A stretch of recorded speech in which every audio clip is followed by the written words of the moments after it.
Hi, welcome to new born series. வணக்கம், நான் உங்கள் குழந்தைகள் மருத்துவர் doctor Andrew. Making a parenting simple. நிறைய பேர் வீடியோஸ் பார்த்துட்டு ப்ரீடம் பேபிஸ்க்கு எப்படி கேர் கொடுக்கணும் அப்படின்னு கேட்டிருந்தீங்க. கண்டிப்பாக சொல்கிறேன். ஸோ ப்ரீடம் பேபிஸை பொறுத்தளவு 4லேருந்து 6 வாரம் முன்னாடி பிறந்திருப்பாங்க. ஸோ குழந்தைங்களுக்கு 40 வாரம் குழந்தைங்க கம்ப்ளீட் ஆன அளவுக்கு மெச்சூரிட்டி இருக்காது. ஸோ ஐடியலாக நம்பர் 1, ப்ரீடம் பேபிஸை பார்த்துக்கும் போது ஒரு நல்ல ஸ்வாடில் கிளாத்தில் உடம்பை ஃபுல்லாக ஸ்வாடில் பண்ணி எப்போதும் வச்சுக்கிட்டா குழந்தைங்க கம்ஃபர்டபுளாக இருப்பாங்க.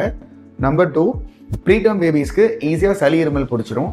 அதனால நிறைய பேர் பாப்பாவை வந்து பார்க்கறதோ விசிட் பண்ணுறதோ தவிர்க்கிறது நல்லது. நம்பர் 3, வீட்டில் யூஸ்வலாக குழந்தைங்க ப்ரீடம் பேபிஸ் இருக்காங்க அப்படின்னா சளி இருமல் இருந்தால் உடனே வந்து பீடியாட்ரிஷன்ட்ட காமிச்சிருங்க, வேர்சனிங்கை தடுக்கும். 4வதா, ப்ரீடம் பேபிஸ்க்கு யூஸ்வலாக vitamin D, multivitamin drops plus calcium யூஸ்வலாக கொடுப்பாங்க.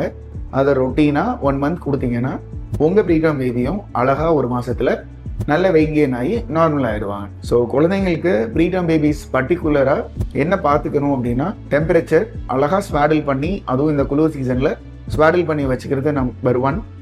நம்பர் 2, அடிக்கடி நிறைய விசிட்டர்ஸ் வந்து பார்க்க வேண்டாம். அப்படி பண்ணும்போது குழந்தைக்கு ஈஸியாக இன்ஃபெக்ஷன் வர்றதுக்கும் வாய்ப்பு இருக்கும். 2வது, அம்மாவுக்கும் குழந்தைக்கும் உள்ள பாண்டிங் கம்மியாகும்.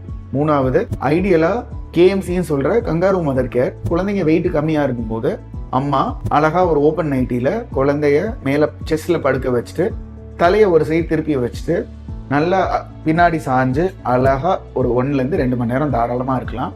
ஒரு நாளைக்கு 3லேருந்து 4 தடவை இந்த மாதிரி செய்யும்போது குழந்தைங்களுக்கு ஒரு நல்ல கம்ஃபர்டபுளான ஃபீலிங் இருக்கும்.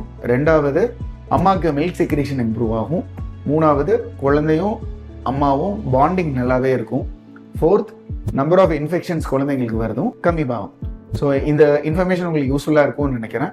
இந்த வீடியோ உங்களுக்கு பிடிச்சிருந்துச்சுன்னா உங்கள் ஃப்ரெண்ட்ஸ் அண்ட் ஃபேமிலி மெம்பர்ஸ்க்கு சர்க்குலேட் பண்ணுங்கள்.